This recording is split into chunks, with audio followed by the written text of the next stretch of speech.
மே மாத பலன்கள்.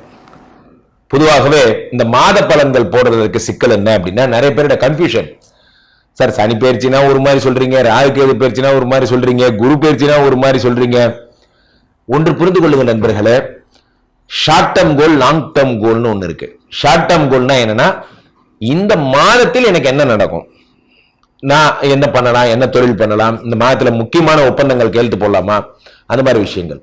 வருட பலன்கள் என்பது பொதுவாகவே இதுதான் நடக்கும் அப்படிங்கிறது வருட பலன்கள். மிகப்பெரிய விஷயங்கள் எல்லாம் இந்த மாதம் நடக்கவிருக்கிறது. என்னவென்றால், சுக்கிர பகவான் தொடர்ந்து ஒரு 3 மாசம் ஓவர் ஸ்டே பண்றார் மீனத்துல. செவ்வாய் பகவான் ஏன்னே தெரியல, இவரு ஒரு 4 மாசம் ஓவர் ஸ்டே பண்றாரு கடகத்துல. இவங்கெல்லாம் யாருமே கேட்க முடியாதுன்னா கேட்க முடியாது. ஏன்னா இவங்கெல்லாம் IAS ஆபீசர்ஸ். நினைச்ச இடத்துக்கு போவாங்க, வருவாங்க, அங்கேயே ஸ்டே பண்ணுவாங்க, அந்த மாதிரிலாம். ஸோ நேர்மையான அதிகாரிகள். ஸோ சுக்கிர பகவான் இந்த மாதிரி உச்சம் பெற்று இருப்பதால் என்னென்ன நடக்கும்? உலகமே காதலில் முழுகும். சுக்கிரன் உச்சம். மே மாதம் என்ன ஆகிறது? புதாதித்ய யோகம் பெற்று சூரியனும் புதனுமாக சேர்ந்து ரிஷபத்தை அலங்கரிக்க போகிறார்கள். செவ்வாய் நீச்சமாக கடகத்திலே இருப்பதால் ஏற்படும் பாதிப்புகள் என்ன? ராகு மீனத்திலிருந்து கும்பத்திற்கும், கேது கன்னியிலிருந்து சிம்மத்திற்குமாக வருகிறார். இவர்கள் வருவதால் யார் யாருக்கெல்லாம் என்னென்ன பலன்கள் ஏற்பட போகிறது? யார் யாரெல்லாம் குபேரனாக போறீங்க, யார் யாரெல்லாம் கோடீஸ்வர யோகம், யாருக்கெல்லாம் குழந்தை பிறக்க போகுது, காதல் ஓகே ஆகிறது யாருக்கெல்லாம், யாரெல்லாம் வெளிநாடு போறீங்க போன்ற நல்ல விஷயங்கள் எல்லாம் ராசி ரீதியாக நாம் பார்த்து விடலாம். துலாம் ராசிக்காரர்களுக்கெல்லாம் மே மாதம் எப்படி இருக்க போகிறது? மே மாதம் துலாம் ராசிக்காரர்களுக்கு ஒரு முக்கியமான மாதம், ரிமார்க்கபிள் மாதம். காரணம் என்னவென்றால், இதுவரை நீங்கள் கண்டிருந்த பிரச்சனைகள் எல்லாம் தீரப்போகும் மாதமாக இந்த மாதம் அமைய போகிறது. வாழ்க்கையிலே நண்பர்களே, பொருளாதாரம் என்பது எப்பொழுதெல்லாம் தன் கால்களை கட்டிக்கொண்டு ஓடுகிறதோ, இயக்கம் நின்று விடுகிறதோ, அப்பொழுது நம் வாழ்வின் சுவாரஸ்யமும் வாழ்வில் இருக்கக்கூடிய மகிழ்ச்சியும் குறைந்து விடுகிறது. இன்னைக்கு சாயந்தரம் பீச்சுக்கு போலாம்ப்பா, இன்னைக்கு சாயந்தரம் அப்படியே நைட்டு மனைவி சொல்ற அப்படியே படத்துக்கு போலாம். எல்லாத்துக்கும் பணம் வேணும்.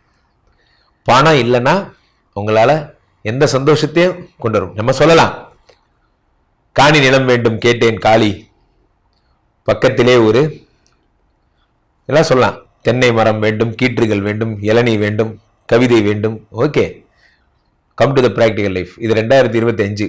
காணி நிலம்லாம் இப்போ வாங்க முடியாது. ஸ்கொயர் ஃபீட் ரேட் என்ன தெரியுமா?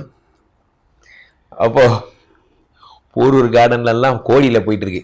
இதெல்லாம் கனவு காணலாம், அவ்வளவுதான். இப்போ ஏழைகள்லாம் வாங்கக்கூடிய அளவு பொருளாதாரம் இல்லை. அப்போ என்ன செய்யலாம்? அந்த பொருளாதாரம் உயரக்கூடிய மாதமாக இந்த மாதம் இருக்கும். எப்படி சொல்ல வரேன்னா, 3-6 குரு பகவான், குரு உங்களுக்கு 8ஆம் வீட்டில் இருந்து அஷ்டம குருவாக இருந்து கஷ்டங்களை தந்தார்.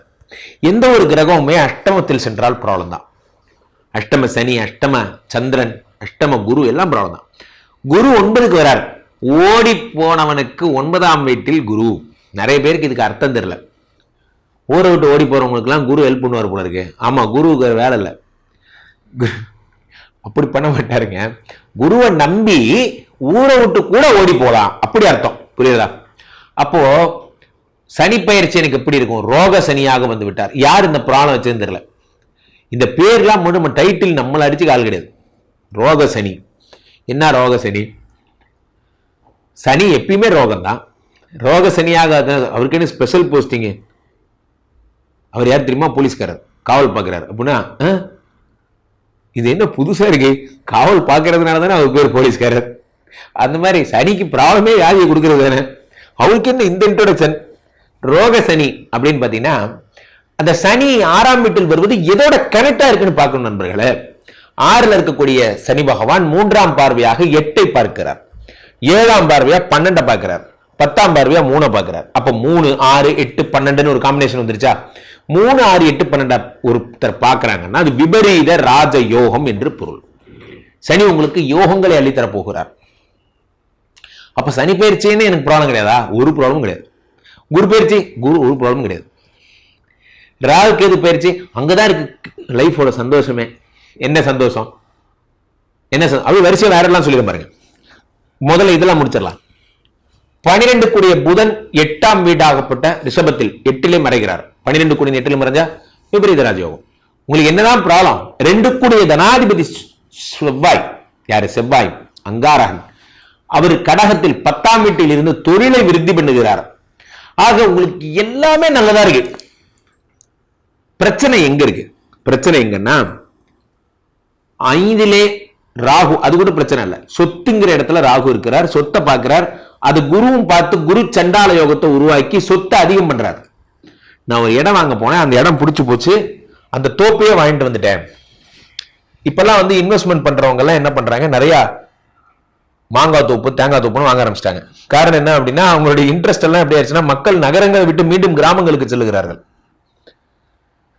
சோ அப்போ என்ன ஆகுதுன்னா, குரு பகவான் அதை பார்க்கும்போது பெரிய பண்ணையார் அளவுக்கு எல்லாத்தையும் வாங்கி தந்துறாரு. இதெல்லாம் பிரச்சனை கிடையாது. கேது பகவான் 11ஆம் வீட்டில் இருக்கிறாரு, இதுதான் பிரச்சனை. உலகத்திலே தண்டனை கடவுள் யாருன்னா அது கேது தான். கேது கோட்டில் மன்னிப்பே கிடையாது. இந்த கேது 11ஆம் வீட்டில் இருந்து சூரியனுடைய வீட்டில் இருந்து சூரியன் செய்யக்கூடிய பாதகாதிபதி சூரியன் செய்யக்கூடிய அத்தனை தண்டனையும் உங்களுக்கு தருவார். இதயம் சம்பந்தப்பட்ட மூளை சம்பந்தப்பட்ட வியாதிகளை தருவார். கேது பகவான் என்னென்னலாம் வந்து மனதறிந்து செய்த தவறுகளுக்கெல்லாம் தண்டனை தருவார். அதான் திரும்பவும் சொல்றேன், கேது கோட்டில் மன்னிப்பே கிடையாது. மனதறிந்து செய்த தவறுகளுக்கு கேது தரும் தண்டனை மிக கொடூரமானதாக இருக்கும், ரொம்ப கொடூரமானதாக இருக்கும். அதனால கேதுவுக்கு பிரீத்தி பண்ணணும்.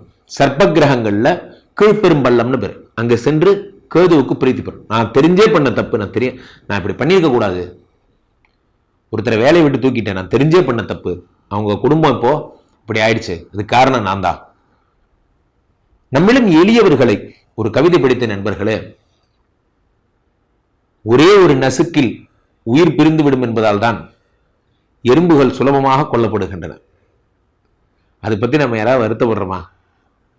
அந்த எறும்புகளை ரொம்ப சாதாரண எளிய உயிர்கள் அப்படித்தானே.